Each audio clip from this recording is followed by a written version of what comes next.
Hey everybody, welcome to Leon's Chainsaw Parts and Repair. Looking at Paul's 360, Homelite 360 here, and this is an oddball in terms of the situation. I don't even know where to start. Cylinder's destroyed. I think you can see right at that transfer port right down there at the bottom. You can see how tore up that is. So what happened somehow... Let me get this bar cover off. We're going to have to take this thing apart anyway, but whoever took it apart, whether it was a shop or Paul, I'm not honestly sure. I don't remember. They put everything back as best they could so that stuff wouldn't get lost, which I am extraordinarily grateful for. Get this rolled over. There we go. Probably as good as a view as you're going to get until we get this torn apart. Look at the piston and the lack of the wrist pin bearing. It's completely gone from this side. So apparently somehow that damn bearing failed while the saw was running. Now I can honestly say that I have never heard of nor seen that having happened on a Homelite chainsaw. Now, granted, I am not an authority on all things Homelite by any stretch of the imagination, but I haven't heard of that one. It's an oddball. So we need to get this thing apart. I've been able to source just about everything that I need. Got a new cylinder from Custom Chainsaw Parts on eBay. I know I've got a piston, maybe two. Yeah, here we go. I've got the piston. So I'm trying to keep this from turning into excuse me, super expensive adventure. Part of why I've been waiting is waiting for the wrist or connecting rod bearing at the crankshaft. I want to replace those rollers. The rest of the rotating assembly, the crankshaft bearings don't appear to have been contaminated. But because of this, that impact and how much that could have hurt it, that whole rotating assembly, we're going to replace those rollers and we're going to replace the connecting rod as well. So, like I say, this has already been partially disassembled, but I don't remember if I have a full disassembly video on the web or on my channel of a 360. If I do, well, there's about to be a second one. So let's get this thing apart. We're going to start with getting the carburetor out of the way. On a 360 or a 350, either one, or a 35 SL, minor differences, but not that important. You've got to basically get your throttle handle completely out of the way to do much of any internal engine work. Maybe I should just say any internal engine work. This little dance I'm doing here with the throttle linkage, you've got to get the carb turned just enough that you can disconnect one of them. And in this case, the choke came loose first, and then we were able to get the throttle off. It can go either way. Just remember that these things can get reversed very easily. Your choke is going to be on top, and your throttle is going to be on the bottom. Alright, we're going to get a bar plate. Get the starter out of the way.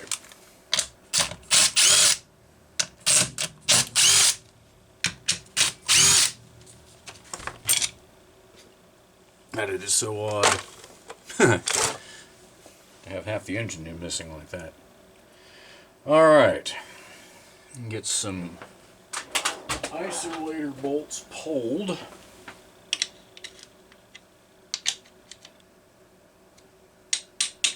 Something different about that one. That is the wrong size. These should be a 7/16 head. This one is 1/2 inch.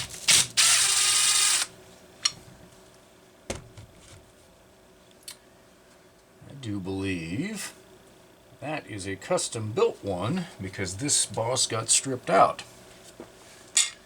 I am not going to change that. I will leave it alone. I was trying to put a helicoil in there. Will be no better than what we've got.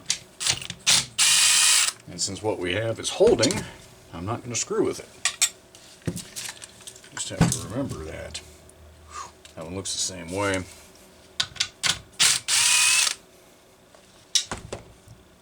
But are they different? That's weird. They're not different thread sizes. But somebody definitely made those. So I don't know if they vibrated out. That's interesting. I like coming across unique stuff like this. I'll be damned. That's actually something my dad would have done back in the day. Alright, we need to get the handle strap off.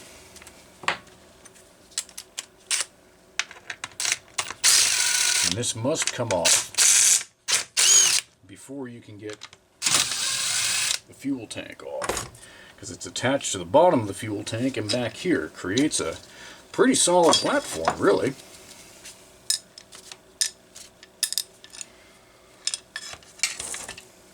Okay, now this is ready to lift. Now if there was still an intake boot and all that stuff in here, you'd need to push it loose from around here and get it down in there to loosen up. So at this point, slide it forward until, and this is already, it wasn't connected.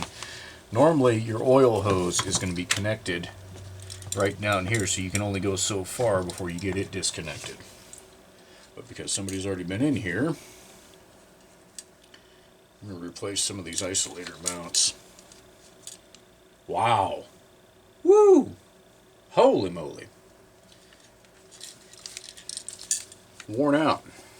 So see how it's worn up into the tank there, and see how the tank has wear from the whole saw shifting and hitting right there. That's how you know an isolator mount. And then look at that.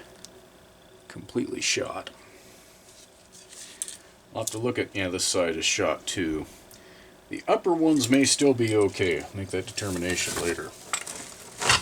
For now, I'm going to keep that out of the way. Now you can get to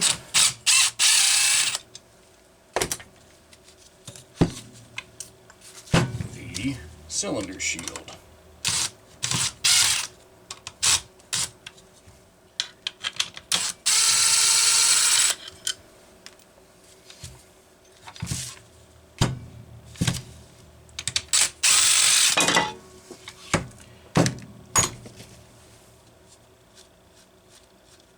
Oh, that's for the muffler, not cylinder shield.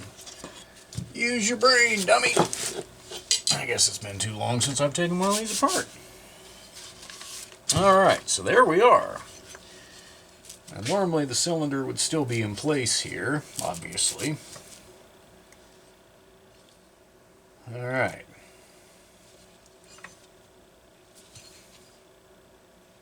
Wow. It started backing out over here too.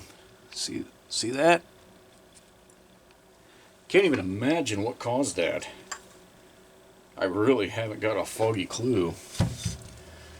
Just for grins, since we already know everything is backed up. I'm gonna see what it takes to drive that pin the rest of the way out.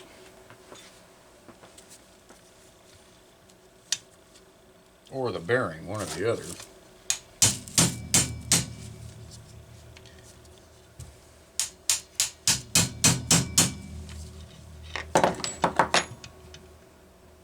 Yeah, the pin is still tight in the connecting rod. So therefore, I'm not going to waste time. Just time's money.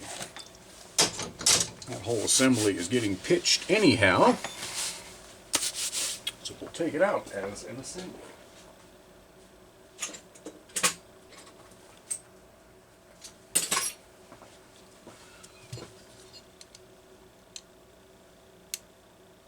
You grabbed the wrong one.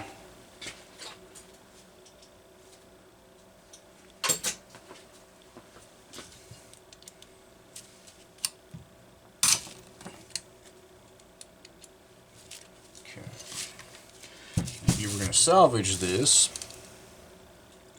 these needles, you'd want to be very careful, obviously, not to lose any. Me, all I want to be doing is be careful enough to make sure I get them all out of the engine and get them into the garbage can.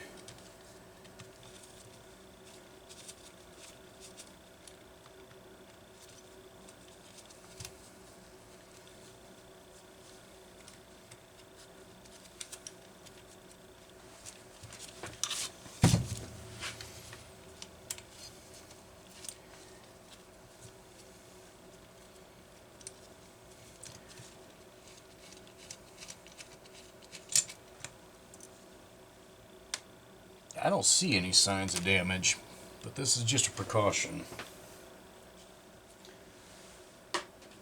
Before I pitch that piston.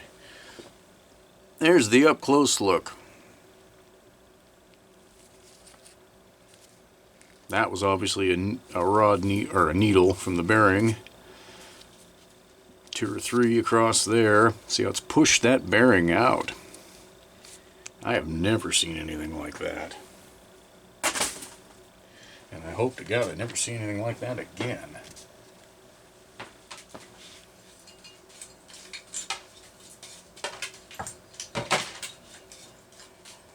Okay. Clean and clear.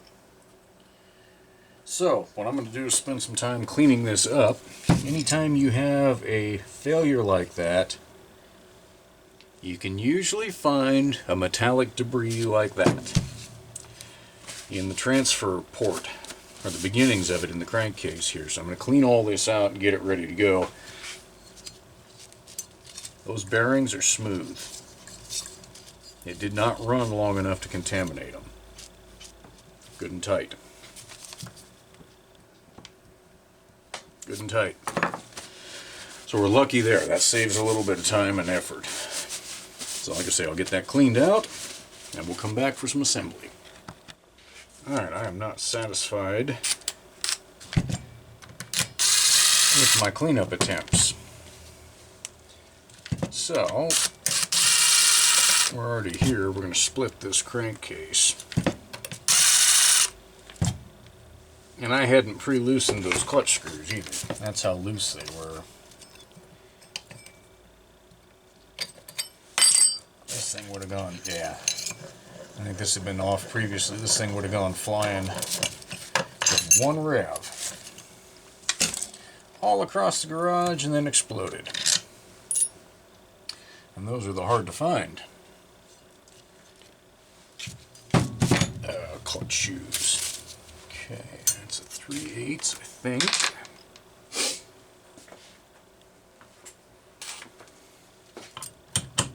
Nope.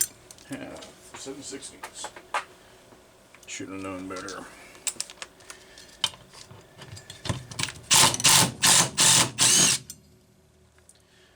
Hopefully this won't be super tight.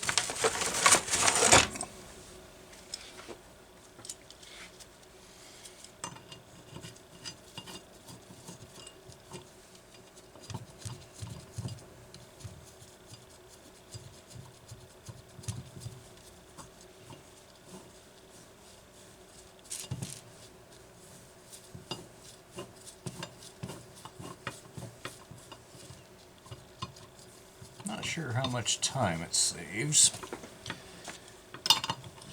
but I do like this original tool just because I don't have to take those damn flywheel pawls off and screw around with putting them back in. It's not that it's hard, I just don't want to do it.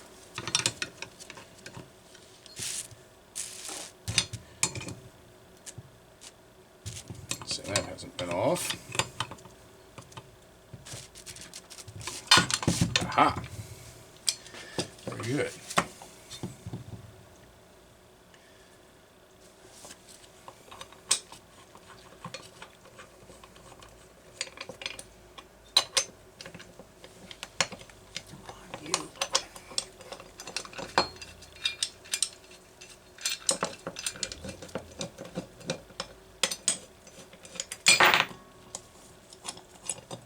It's quite cold today. Saturday We reached a high of 60 degrees here in the valley. The next day it snowed. And it snowed overnight and into the morning here in Phoenix at 1,400 feet. We had somewhere around 6 inches of snow, which I can assure you is not normal for Southern Oregon.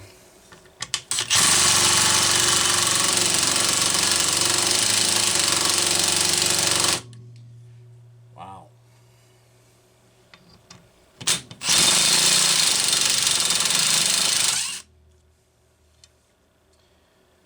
That is Loctite red.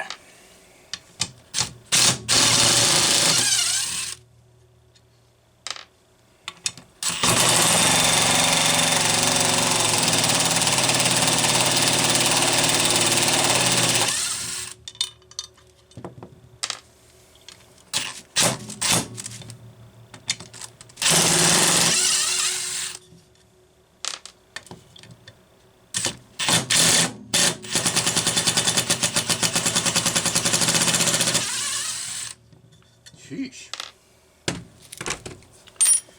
That seemed a little excessive too. I agree with the Loctite, but we'll go back with blue. Okay. This has just got an O-ring fit. I don't want to damage anything, so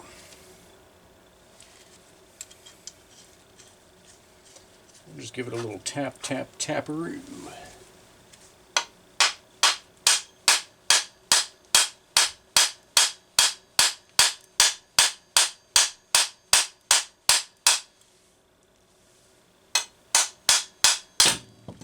Bingo.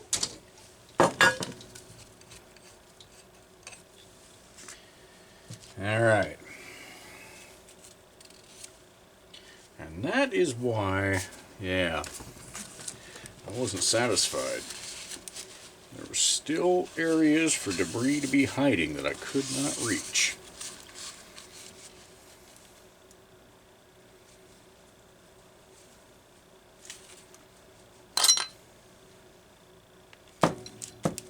Very much so. There was areas for it to hide. So this will give me the opportunity to clean. I'm going to show you guys what I was seeing. So right down at the bottom here,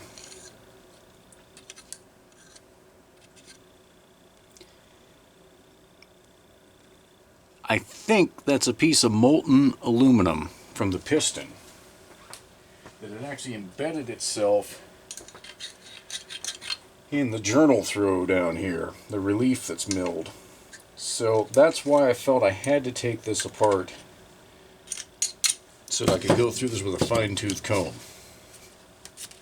That will also give me the opportunity to go ahead and replace these crankshaft seals,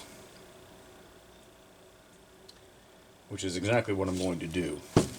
Going to all this work, be false economy not to. Plus this one had enough crap around it. I'm not convinced it wasn't leaking anyway. Just a little bit. So anyway, I'm going to go back to cleanup. This time when I come back, we will be doing some assembly. Alright, we are pretty much ready to rock and roll here. So you will encounter, if you work on enough of these, at some point a double crankshaft seal where the top one's installed upside down. That was a stopgap that Homelite had while their supplier at the time was developing a double-lipped crankshaft seal. Which actually I need to grab a 6119. So the SKF 6120 is the current double-lipped sheet seal, and the 6120 is a single lip. I think that went under the 70729 for this drive case side. And here I thought I was so prepared.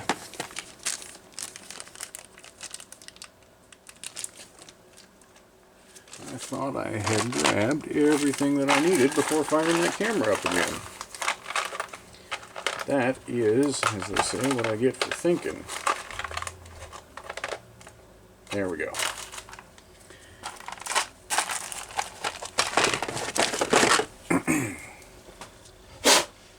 So there's actually two sealing lips on here.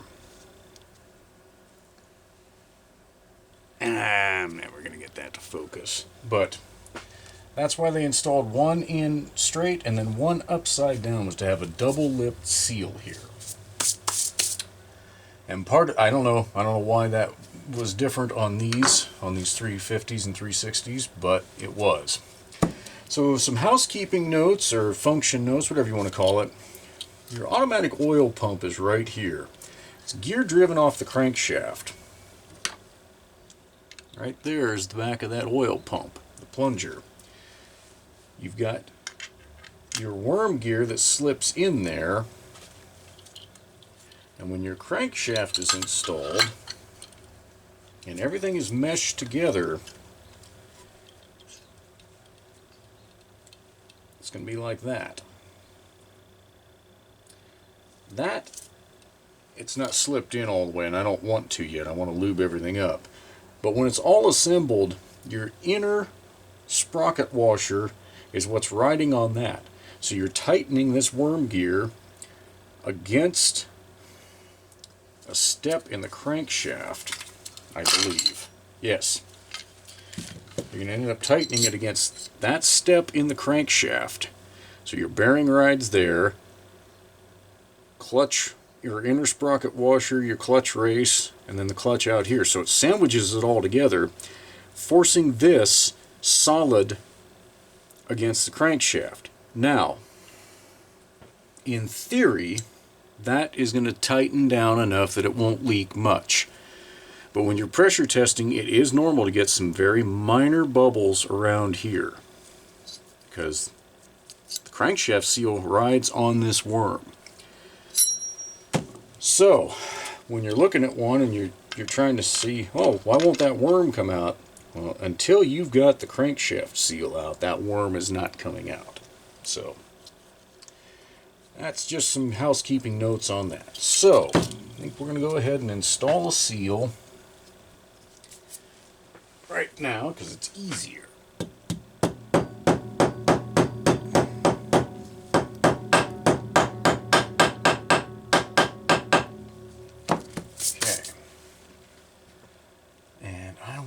Oh, I told you guys that, and what did I do? I didn't put the freaking worm gear in there.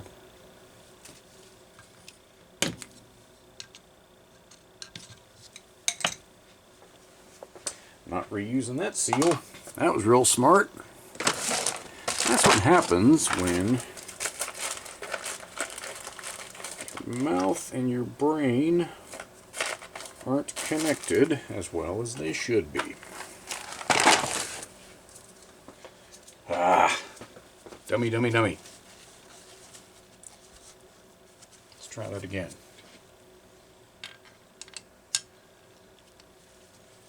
We'll worry about feeding that in a second.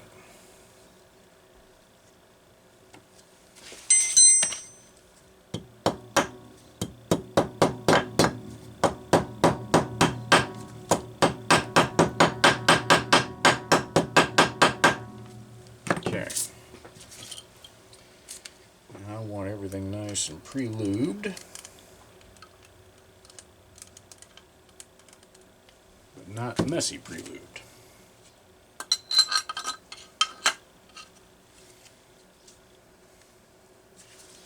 A little oil on the seal here.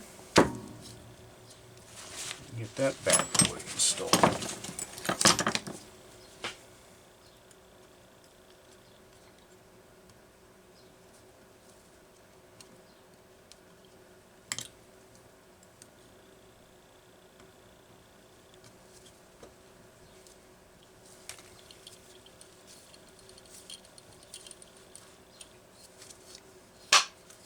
Bingo. Nice and clean, nice and tight. No binding, no grinding. Hell, that could be a slogan for the assembly of just about any engine. No binding, no grinding. Might have something there. Alright. You can see what I was talking about. That's the tip of the worm gear, that shaft right there. That's where it protrudes. So that washer will sandwich up against it. So now we can put this crankcase half back on. And I need to find my Loctite. That's red. That is blue. So these are sealed by an O-ring. Sits in the back plate groove right there. Just clean that up, and odds are good you can reuse it. If it wasn't a problem before, it's not a problem now. Just make sure there's no trash of any type on the sealing surface there. Do not put silicone on here with the O-ring. Don't do it. It's just going to make a mess. There's no reason.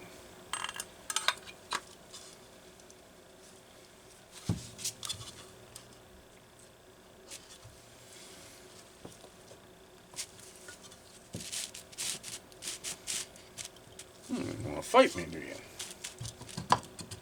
Fine. You want to fight? We'll fight. Lube the bearings, rollers ahead of time. I'm going to put a light film here to help it slip into the crankcase.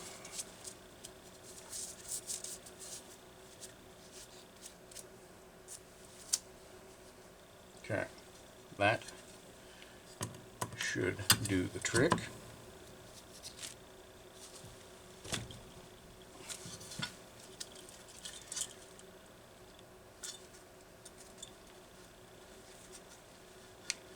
What the hell is going on here? For some reason this slipped back a little bit.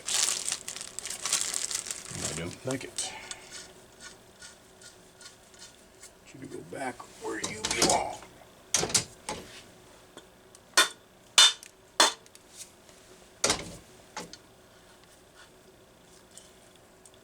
Okay. Oh, I was pushing. Dumbass. Dumb ass. That was my own fault.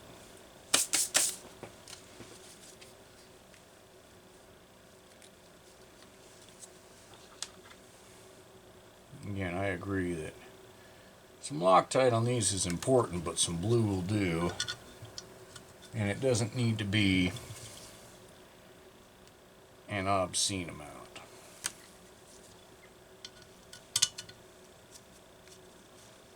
One thing I can say for certain, there's no danger that sumbitch was going to come loose. So you can probably see what I'm up to here. So I'm confident this thing's aligned perfectly. I'm going to use those screws to pull it down tight, a little bit at a time. If it had been any harder to get these out, I'd have considered replacing them, but I don't see any signs of fatigue here. Hopefully I didn't just jinx us. But we're about to find out.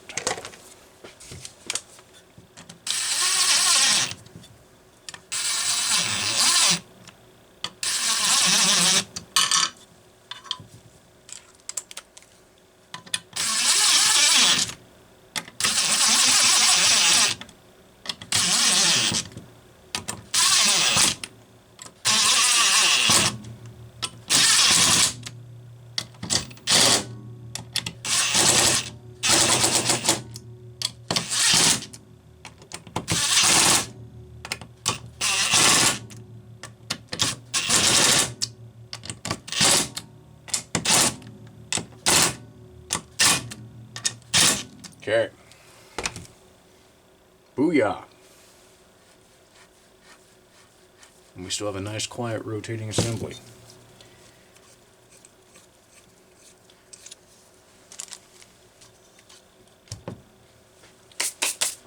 TV reference that may elude some of you younger guys. I love it when a plan comes together. And this plan appears to be coming together.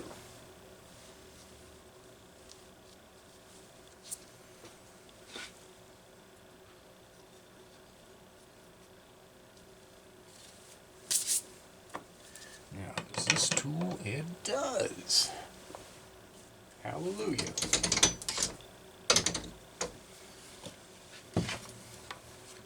I think. Oh wait, no. Shit, it's got that step in there. Yeah. This is one I gotta do the old-fashioned way, the one that'll make the hardcores cringe.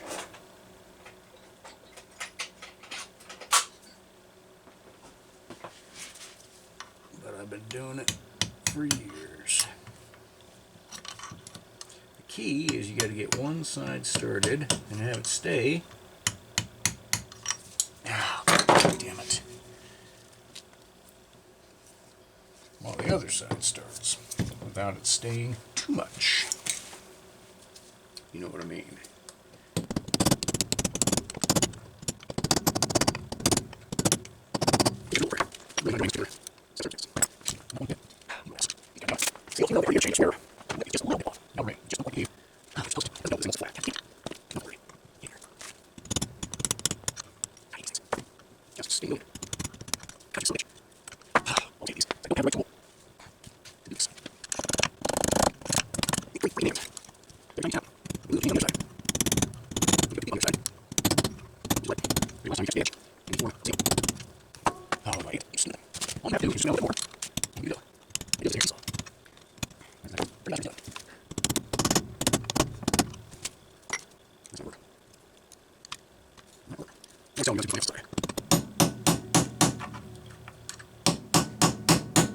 There she goes. This is not an ideal thing, but you do what you gotta do. Would it have been easier with it out and with the crankshaft out? Maybe. Maybe. But we're there. What the hell did you come out of?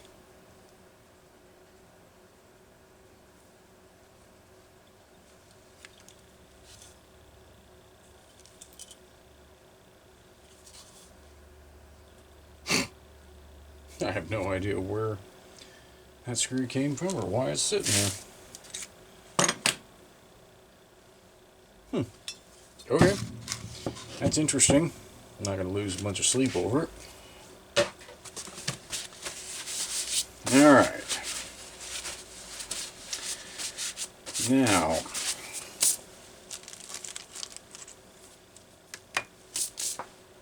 I cannot remember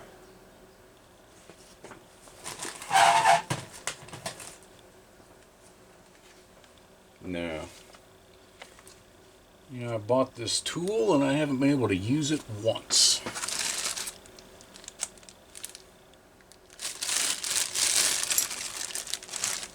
Because the screws are too big to go through that wrist pin. So that was kind of a wasted investment.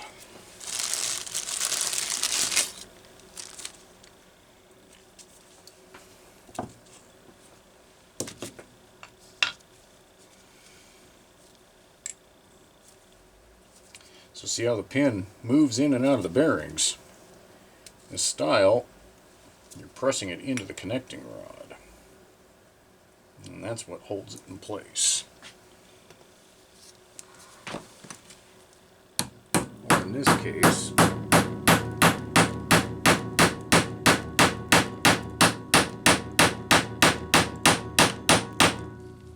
doing a little taparoo to get her going. Man, I am so sick of phones today.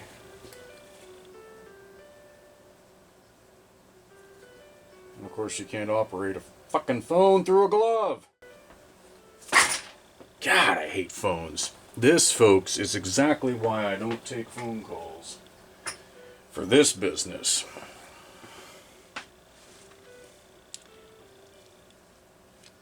And whoever invented Zoom phone was the worst idiot on the face of the planet. Is the bane of my existence. So what I'm going to do, rather than swinging the camera around, I'll show you. I'm going to finish pressing this into place using some sockets and my vise.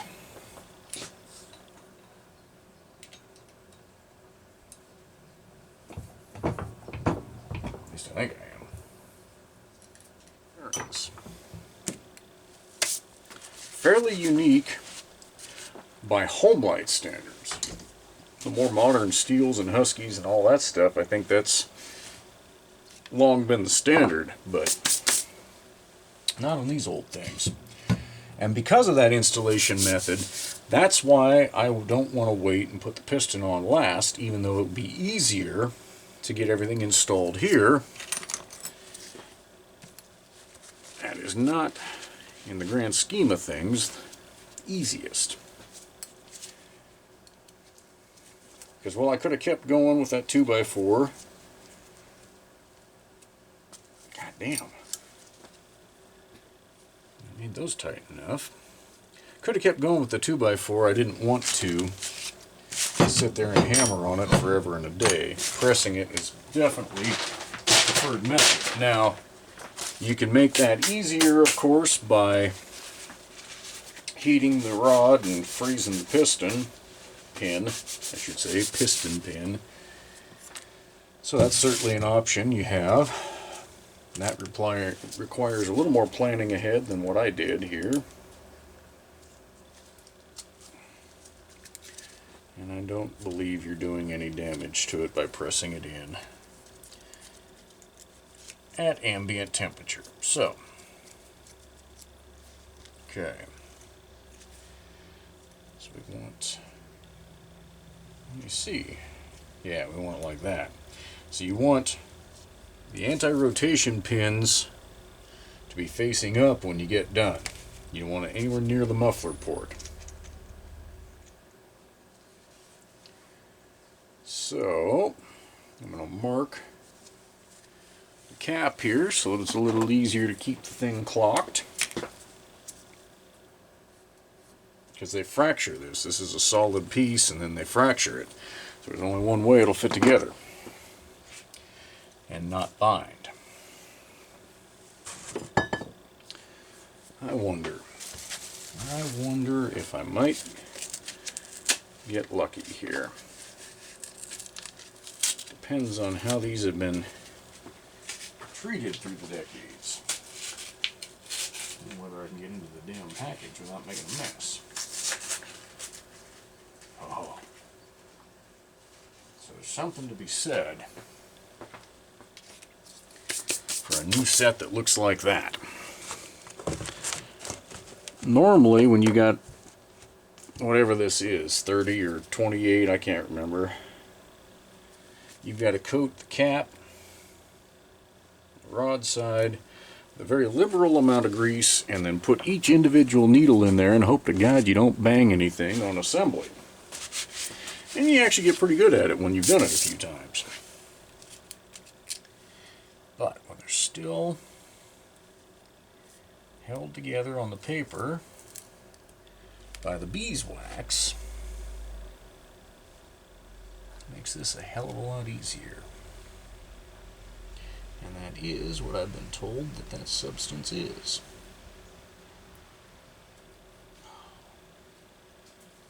Damn, I went one too proud. Let's see if I can be smart enough to compensate down here. Oh, come on, baby. Ooh.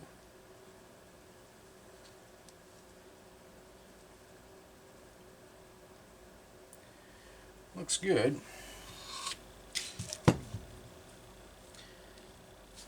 Now, that's going to go up. So I need that. This is the tricky part.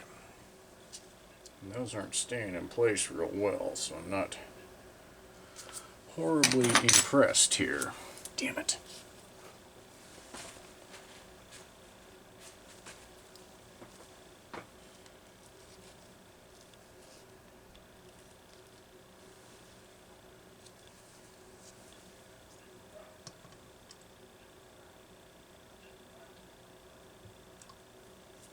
Okay. You can see this thing wants to flop around on me. Not. Whew. Almost lost that. Theory.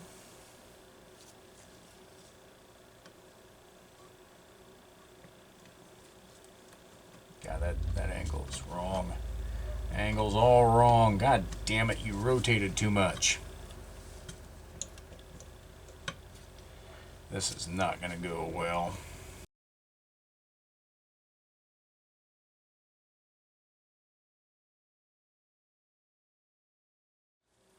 The rod and cap in place without rotating the crankshaft. And if you can get one side almost tight, carefully spin it over and get the other side without worrying about dropping a needle. Like right there. I think we got it.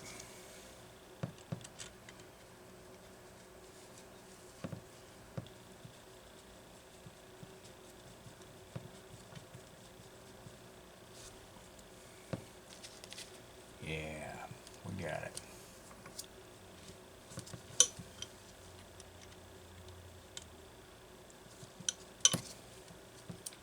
So that's where having the piston installed is a pain in the ass. Getting these tightened back up.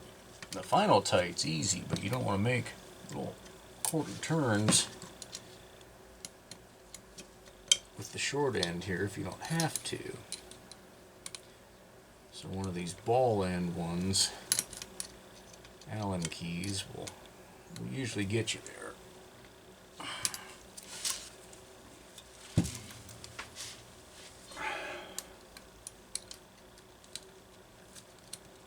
Come on.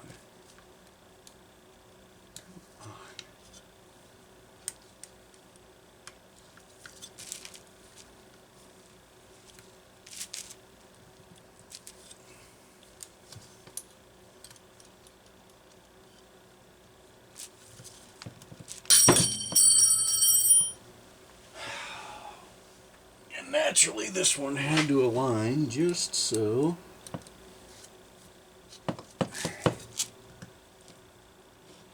There we go. Put some sideways pressure. Alright. Those pins are up. Thankfully. So the rings are positioned appropriately.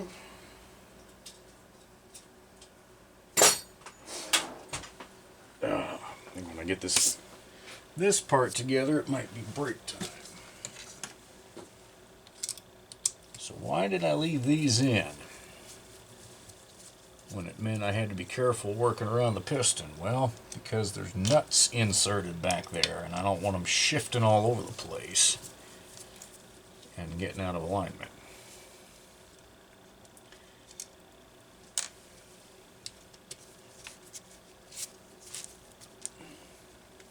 That one's full of trash. That's nice.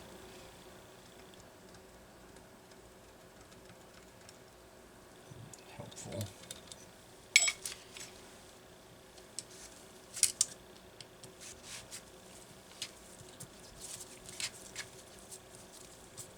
I find it easier to work around those damn bolts when they're already in like that than it is to try and fish the nuts back into their proper place.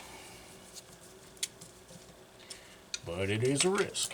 You gotta watch what the heck you're doing. Okay. I previously cleaned that up.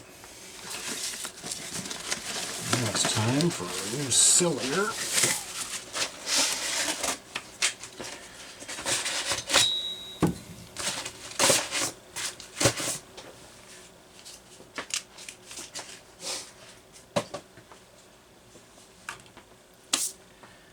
Which, given that it's new, I'm going to give it a quick blast of carb cleaner.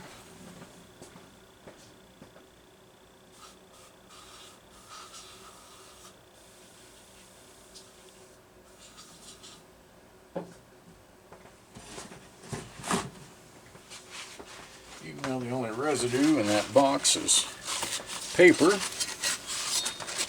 still not a residue that I want in the engine. Okay.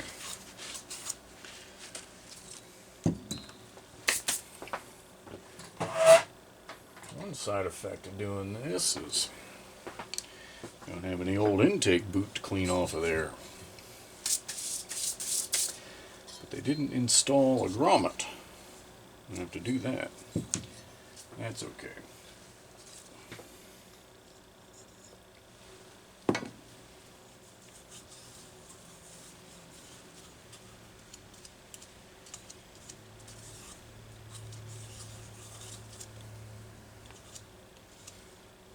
Okay.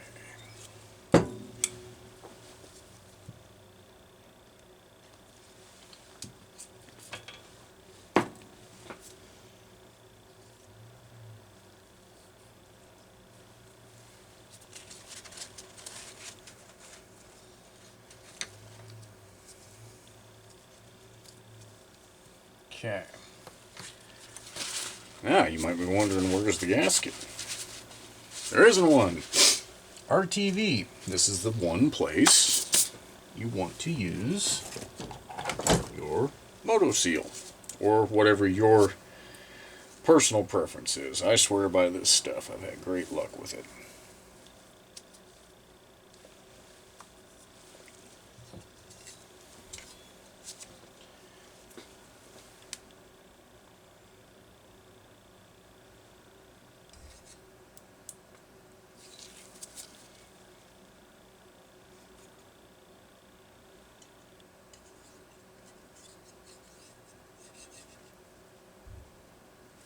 Okay, that might be enough.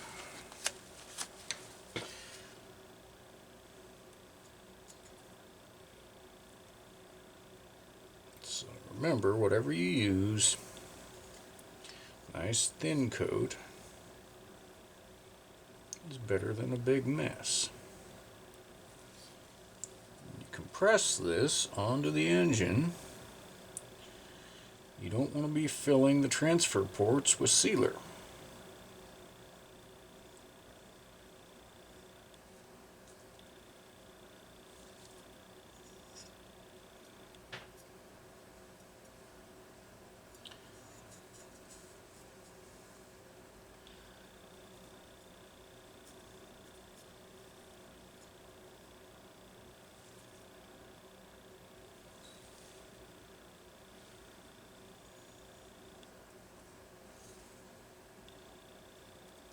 Okay. It's pretty good to me.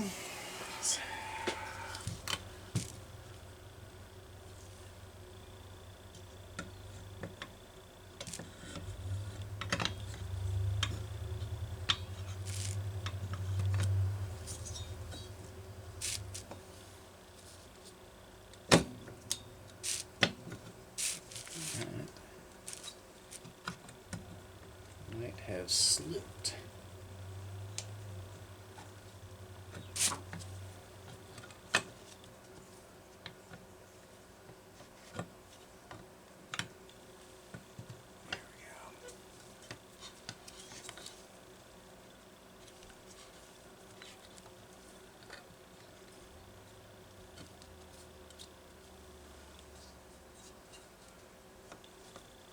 Come on.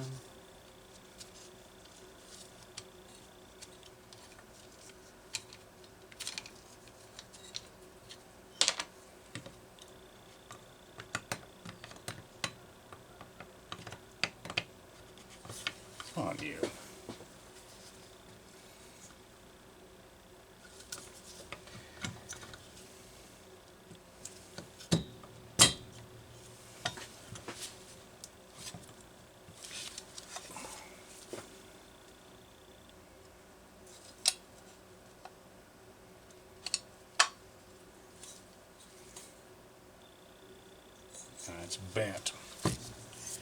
That doesn't help. There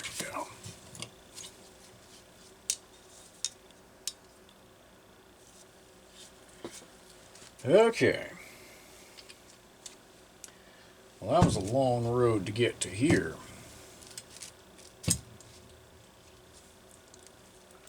Longer than I wanted it to be, let's put it that way. Again, whenever things are going just a little bit too good, little things like cylinder bolts or, oh, I don't know, the wrong piston, they jump up and bite you every time.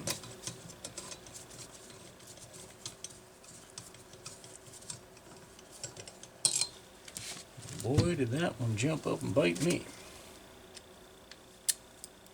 Let's see if this is going to work. Nope, I knew it wouldn't.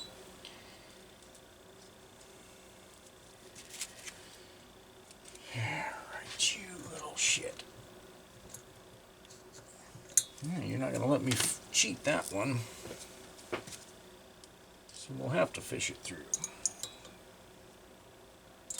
Because that's so much fun.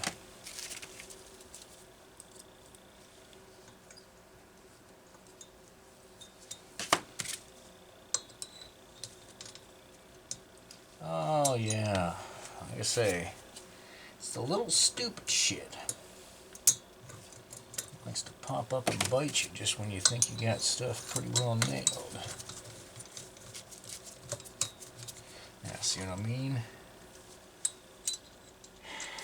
That nut has slipped out of place. I gotta hope that it'll slip back down. Ah, God damn it! I swear, I do not have a whole lot of patience left here.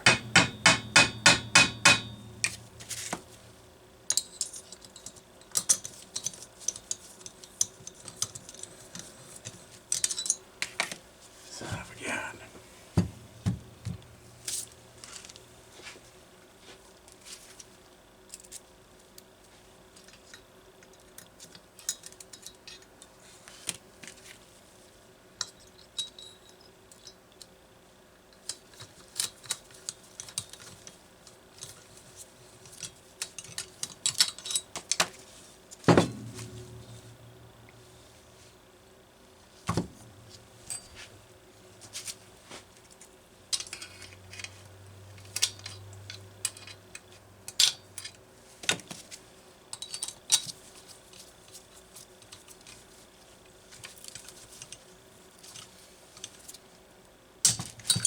This T-handle is about shot.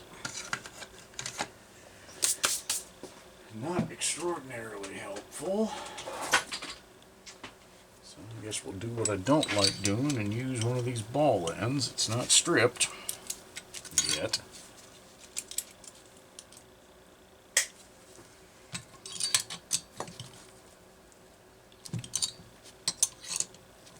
Let's hope it doesn't pick now.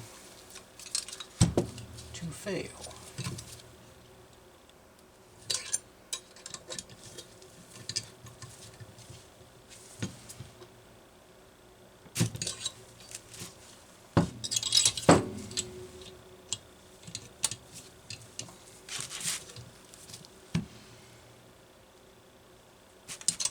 Okay.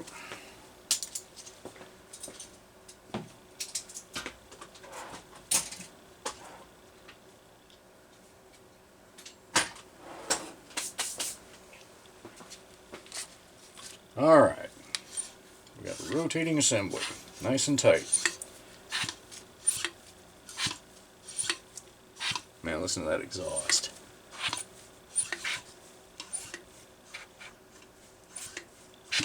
Yeah, it sounds good. Alright. I know I said I thought I was going to take a break. This thing's a mess all over my bench. What am I supposed to do?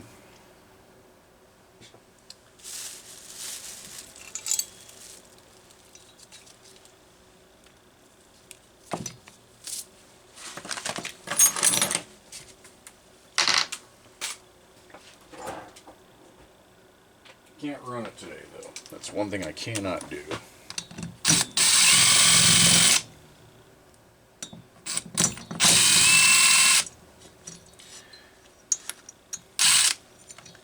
The sealant is nowhere near set up. Alright, so we need to get this damn cylinder shield transferred over.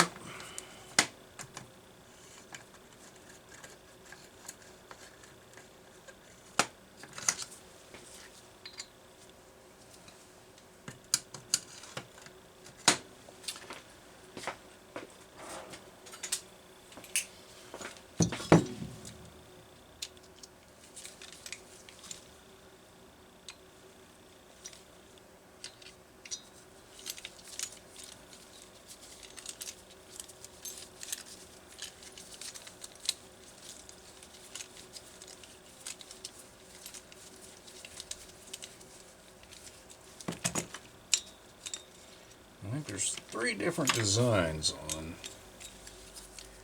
these cylinder shields. Subtle differences, but they are important.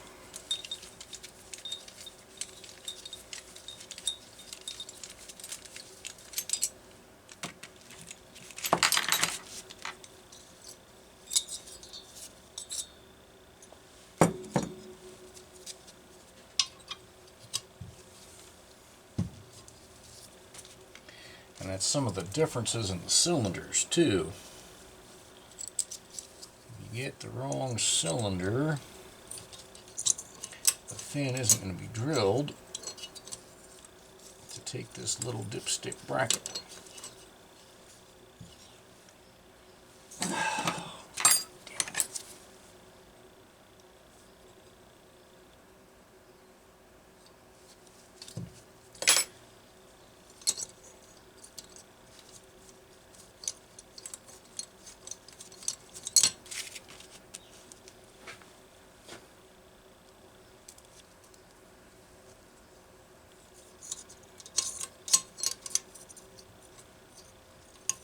Oh, yeah, and it helps if you get that inside of that outer fin on the first try. Otherwise, you end up fighting with it like I am, like everything else has decided to go on this saw.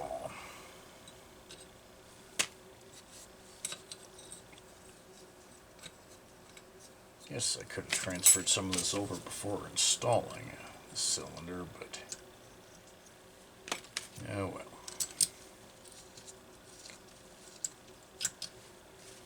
A little too late now. I'm not sure it would have made a hell of a big difference, to be honest.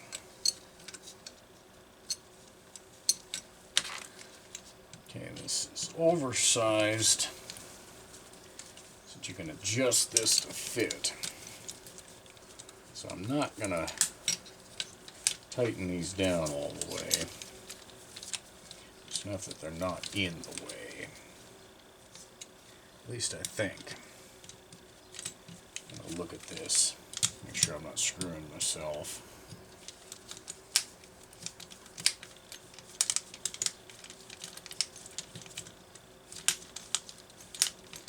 And I will be, so I take back what I just said.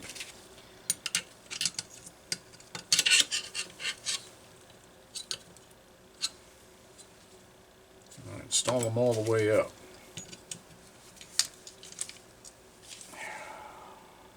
If I'm wrong,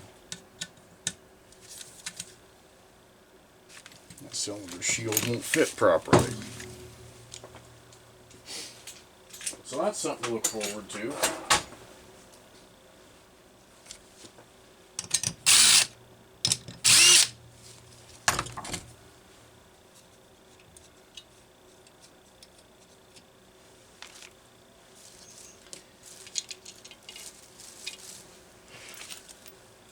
Just find out right in here now.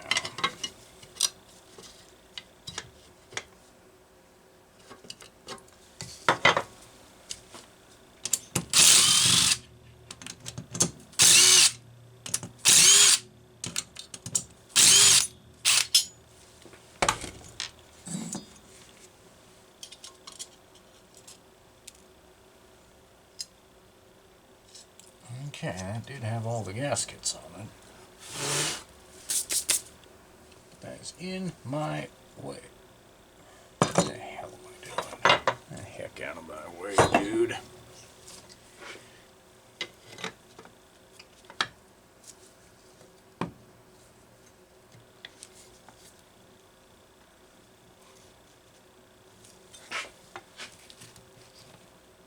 Yep, that's too high. That's why when you're just doing a disassembly, don't take more, damn it, more apart than you need to. Come on.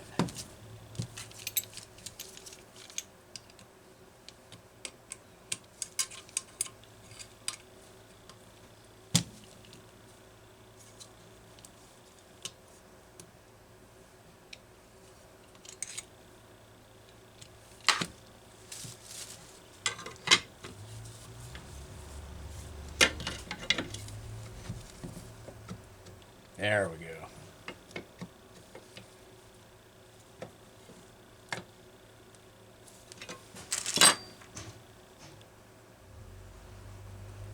That looks pretty good.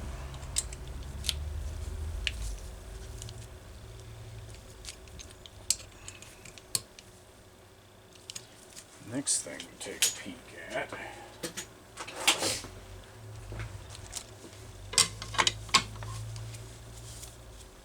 Yeah, I want to put that muffler on before this. The muffler was already removed.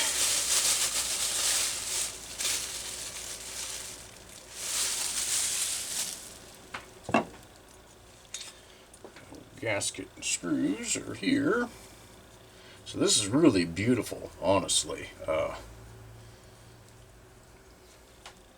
way this was disassembled was great.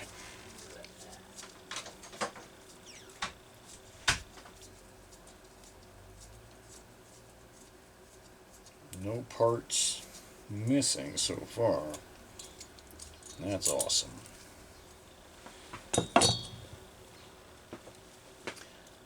Bagging it up is one way to do it. Putting them back where they belong is another way.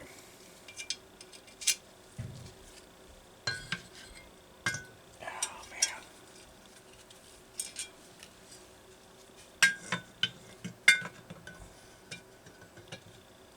Come on. See that gasket sliding around in there.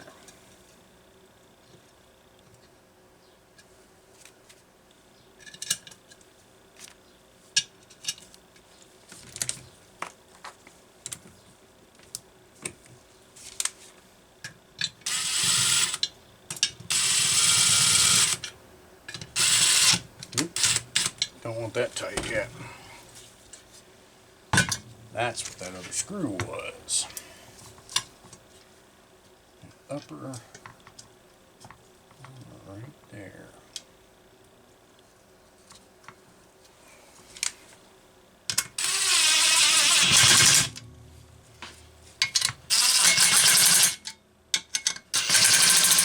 Okay. Now we're getting somewhere, folks. Somewhere pretty good, if you ask me. Alright. This cylinder shield on and be done. Do I want to do that? No. I don't.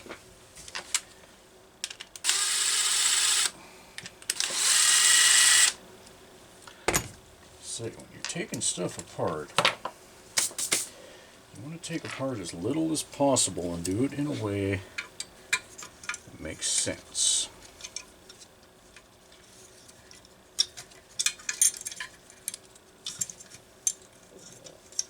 So that putting it back together isn't a pain in the butt.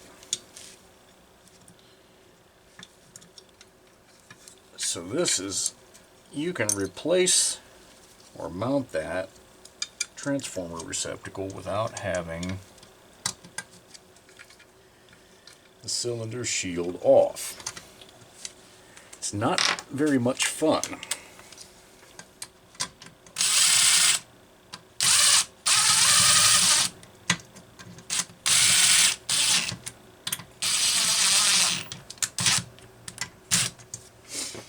It's not very much fun at all. So because we have the luxury of it being loose, we're going to go ahead and take advantage of it. So I've got plenty to work with there. So we're going to fit that in carefully. Now these things are brittle, especially after all these years. So you want to be damned careful. Snap them into their slot.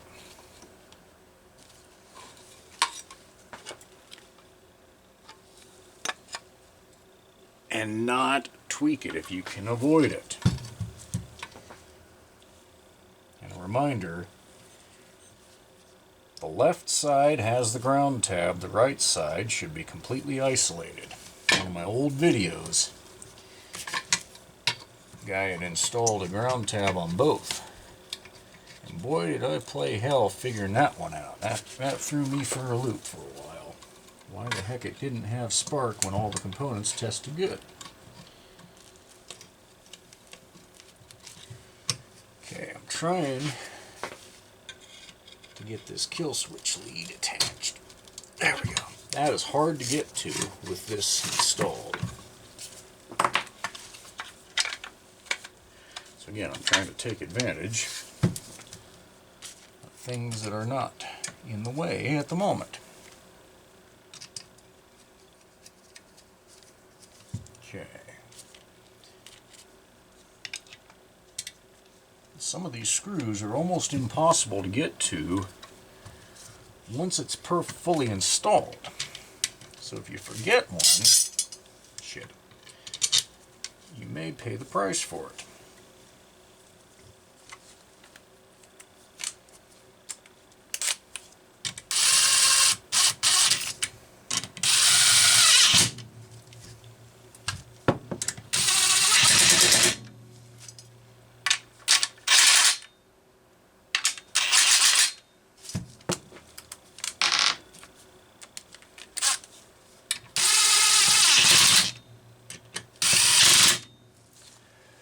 Alright, making some good progress here. So again, that gasket is installed, that's going to go back on. And there's only one direction that this can go. So be careful.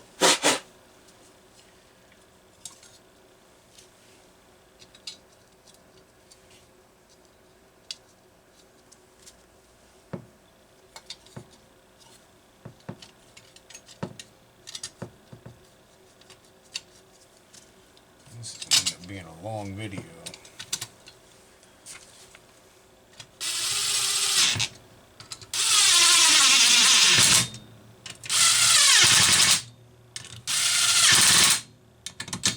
Ah, crap. Nope. Nope.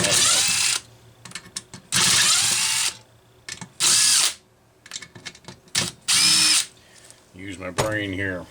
We need our impulse hose. Connects right there. Oh, goodness. Goodness gracious. Alright, 360 pulse hose.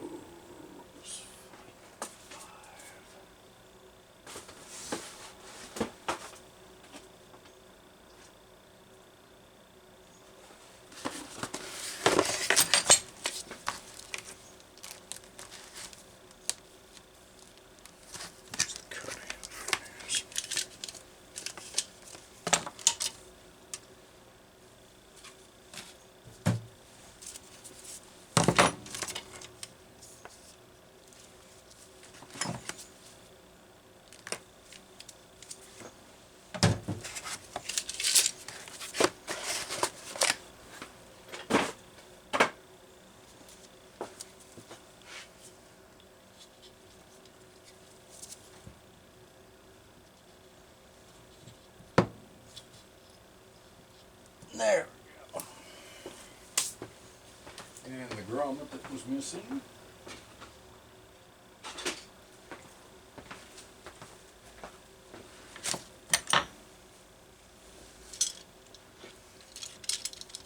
Come on. Damn it. Come on.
Okay.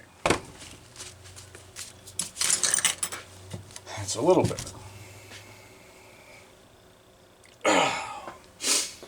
One thing it is missing is the intake boot and the garter spring. I'm going to have to stop and get those.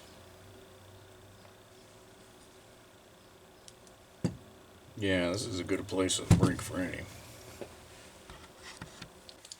Okay. A little bit of coffee and a snack, and hopefully I won't do any more dumb stuff like install the wrong piston. You know, details, right?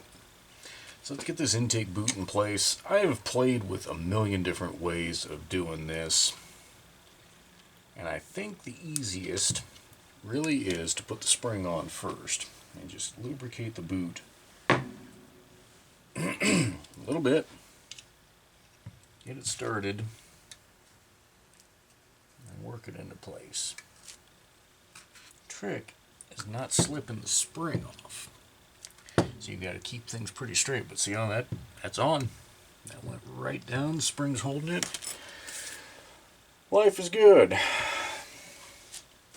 So we'll just get some stuff in place. No real rhyme or reason, particular order at this point, other than just getting some parts out of the way.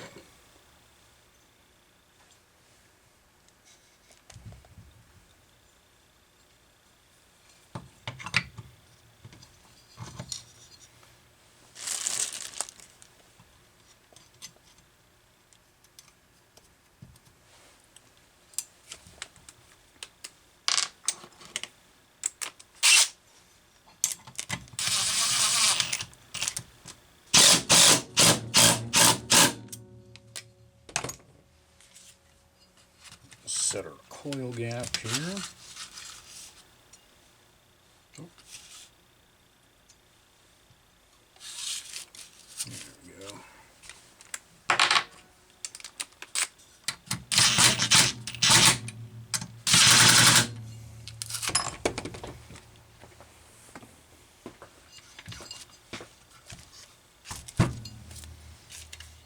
Okay, with that in place, we can get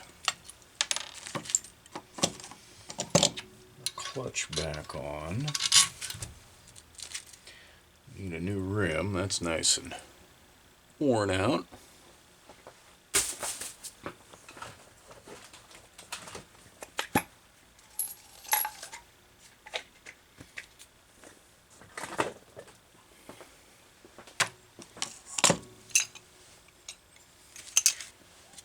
Some grease on this bearing.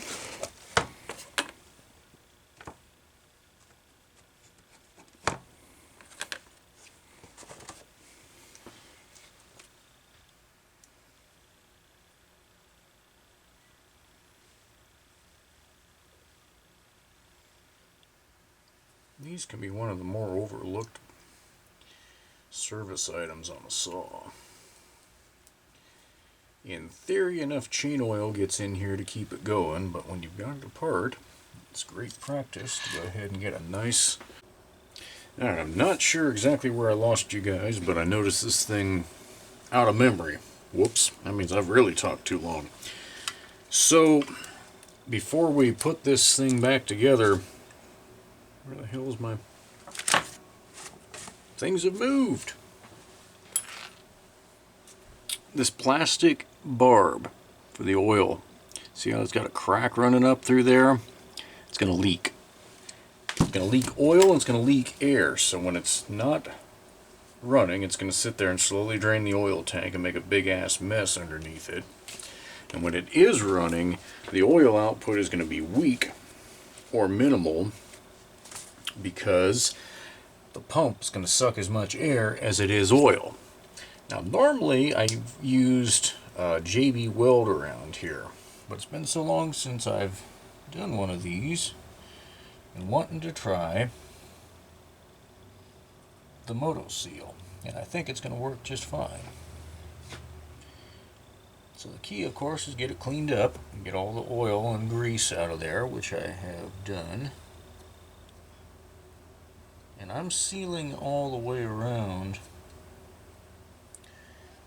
because I don't know how well that plastic fitting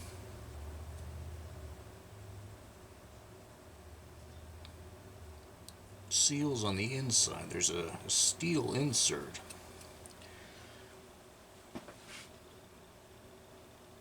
It's in there. Okay.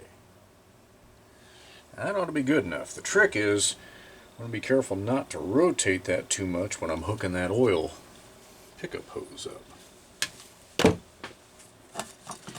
This detail is one that's easy to overlook, but you will definitely have oiler issues. I remember a local saw had that issue. It took me a couple tries to figure out what the hell was going on, but now that I know, the thing I'm going to tell you is I'm not going to forget. It's one of those things I look for on these. There we go. Alright. So we've got these new bushings on here. I'll start the bottom first. And it's going to be tighter than it was. There we go. With the old ones.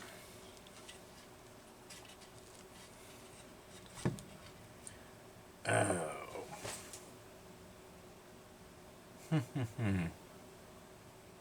Might have gotten ahead of myself a little bit here. It might have been easier. We'll see.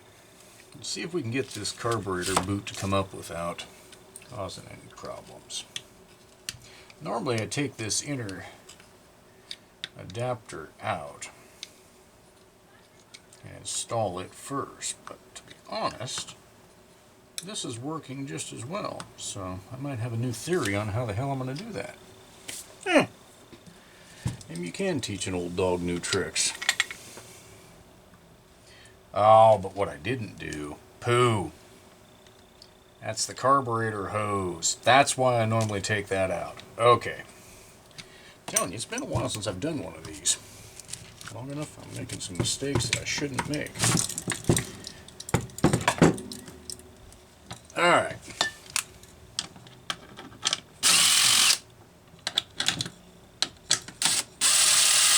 There we go.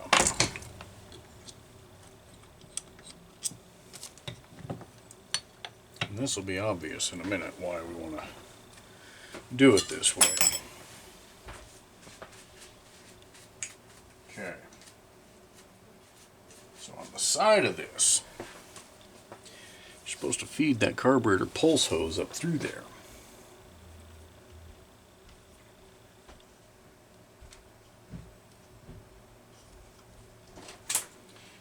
That is a little bit tight. You're welcome, Kit Kat.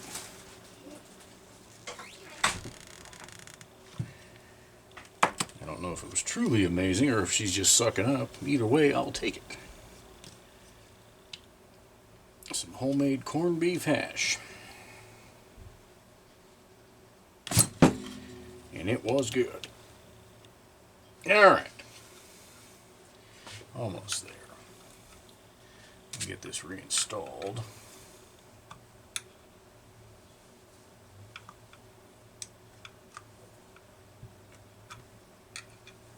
For anybody who's cringing about me using a screwdriver on the boot, it's not as bad as it looks.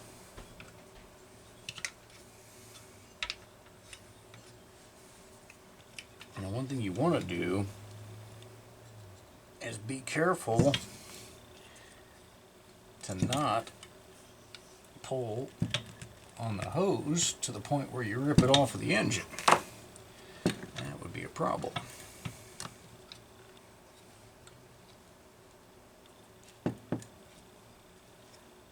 I'm using a bigger hose here than what Homelite used. Thicker wall hose, I should say. And I think it's going to hold up better. It's certainly less likely to kink. But it is a bit more of a pain in the butt to work with. So, okay, try this again. Come on, baby.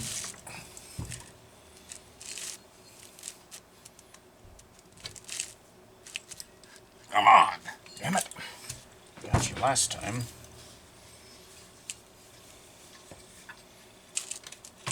There it goes. Alright. So then, just get it to drop down into place.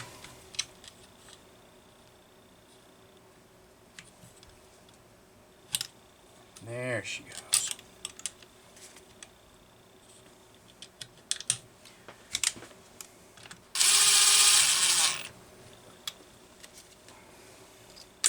Damn it.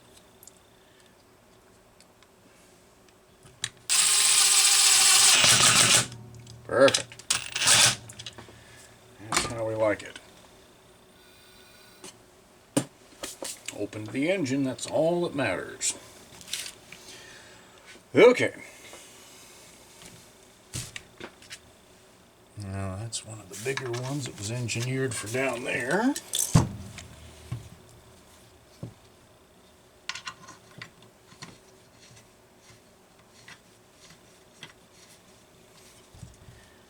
While I was downloading the camera, all 31 gigs, this is going to be a fun one to process.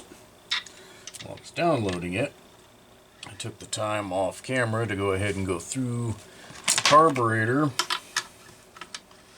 make sure we're not going to have any trouble with it. Some new duckbill valves in the caps. There's something else I did too. Something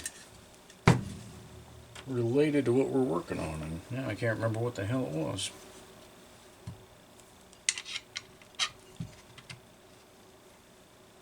Oh, installed a new handle grip. That came in the box with the saw, so basically it's like rubber cemented in place, the old one. So if you get one that's as broken up as this one was, you can just razor blade the areas that aren't broken and get it right off. And then the new one you can slip right on, and you can see it's actually fitting pretty good. Not binding anywhere. When you get it far enough, you can actually take a rubber mallet and tap down here, and believe it or not, that'll help get it into place. So, alright, let's get these things.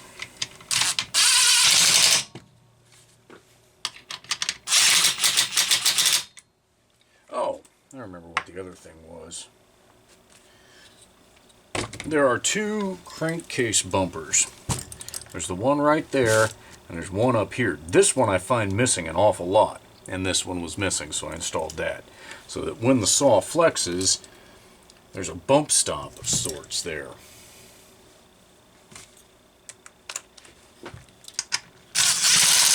This thing will feel a lot better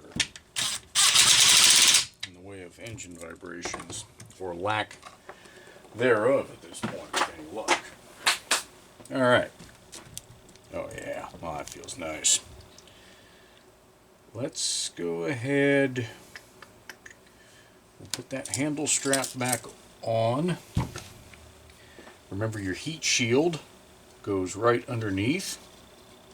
This generally is caked with sawdust and shizat. It's not a bad idea to clean it up. It'll look burnt, but at least get the sawdust and crap off of it, and grease. And you'll be a happy camper.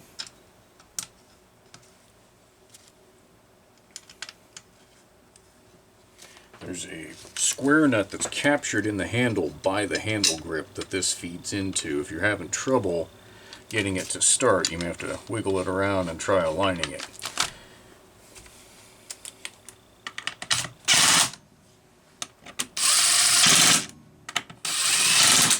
Normally I have trouble. This time I did not. There's still some sort of fuel in there. Yuck. Need that mess. Alright. Now, fuel or not, I need to get these screws out. I'm going to put the handle back on.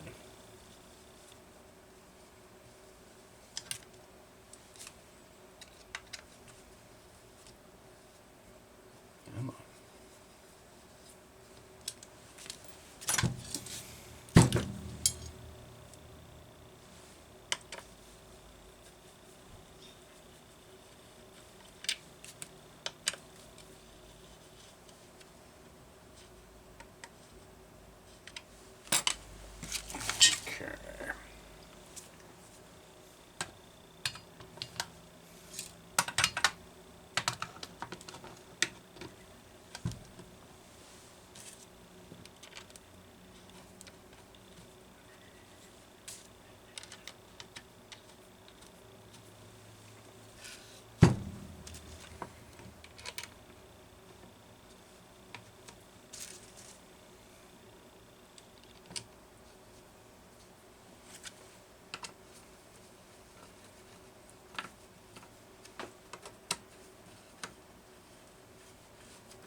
Dummy.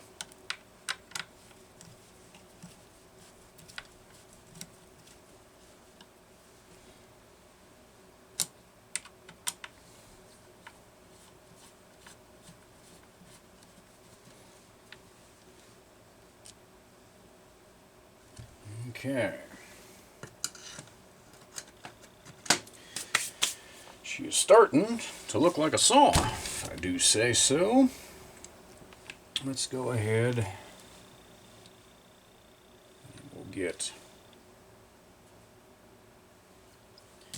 this old bushing has some very minor remnants of the old carburetor boot on it. See that discoloring?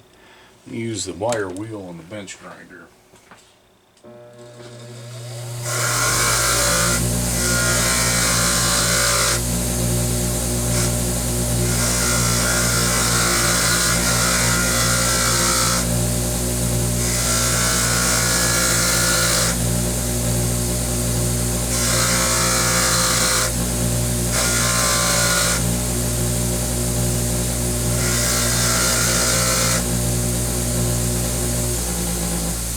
Got most of it.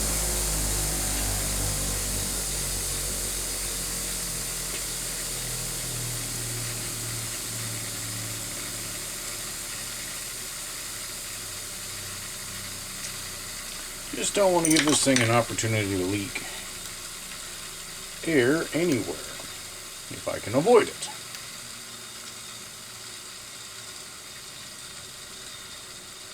Okay. So remember, this is where we do the linkage dance. You might have to advance the throttle just a little bit to get that started. And then hope you don't lose it hooking up the choke. Ah, see how I lost it there? Damn it. This is a fun little game. And by fun, I don't mean fun. There's another F word that would be appropriate. Come on. There we go. Make the turn. There we go. All right.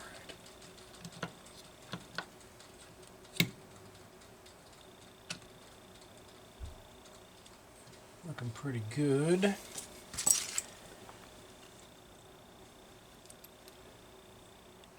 That little ring is what mounts your air filter. That actually is important. If you're missing that, you need to find one.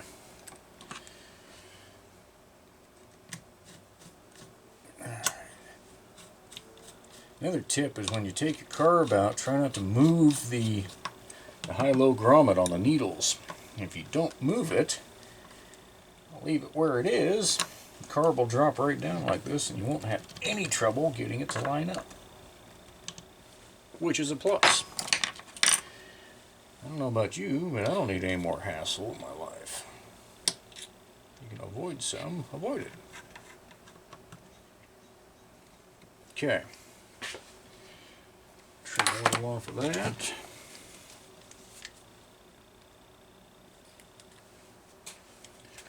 As that doesn't kink anywhere, we are golden. It should be fine.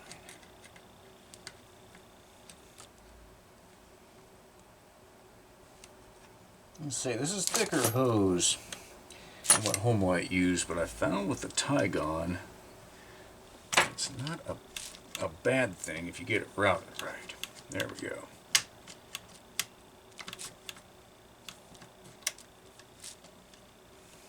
I don't like...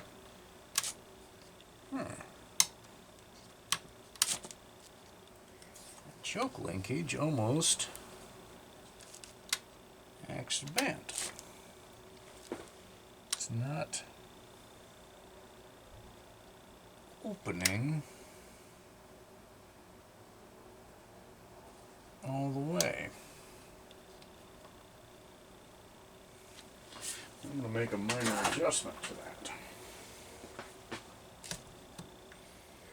And yes, you got to be careful doing this.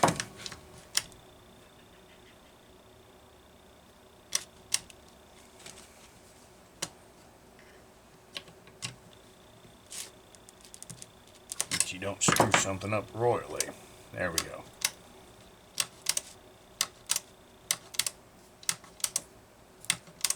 Okay, I'm happy with that now. So there's why that center chunk of metal is so important. That's how your filter mounts. Not going to put that on just yet. Now these saws were the kind that like to confuse people, and me too. Some used a taper seat plug, some used a flat, or a gasketed one. This cylinder uses a gasketed plug. You got to look and verify each time. I believe the post-1981 models changed over to the DJ6J, the tapered seat. And prior to that, they were CJ6. I believe. Alright, so when you're tightening this down, you do not want to tighten it much. Basically, all you're doing is making sure she's got good electrical contact and she's not going to rattle off. So once you feel it pull tight, stop. Otherwise, you will crack the nuts out of that plastic transformer mount. And then your day goes from bad to worse. Alright, starter.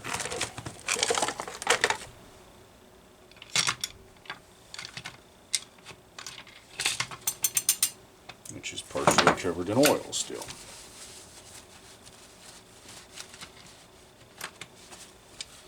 Alright.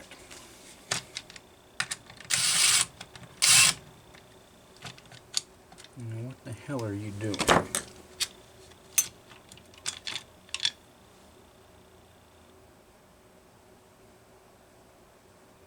Why the hell did I install that there?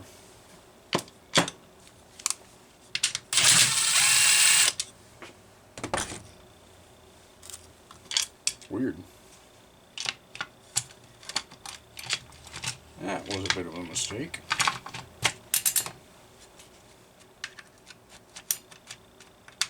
There we go.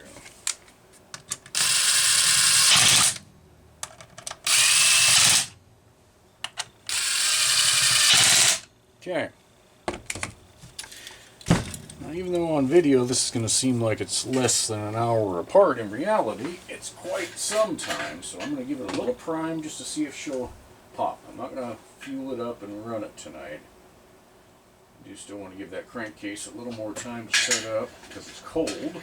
But one little squirt shouldn't hurt. And that's a tiny little squirt. That may not even be enough to make it bark. God, that's high compression. I hope we don't have an ignition problem on top of everything else. That would really suck. There we go. If that doesn't bark, I don't know what will.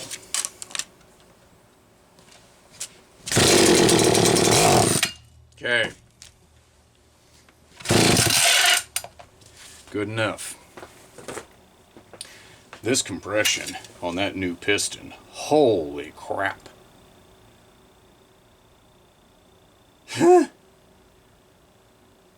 It's slowly bleeding down.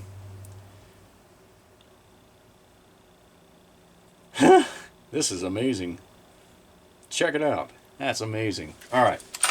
Enough dicking around. I got orders to fulfill. Got some shipping to do. Anyhow, that is my assembly video on a 360 assembly and disassembly.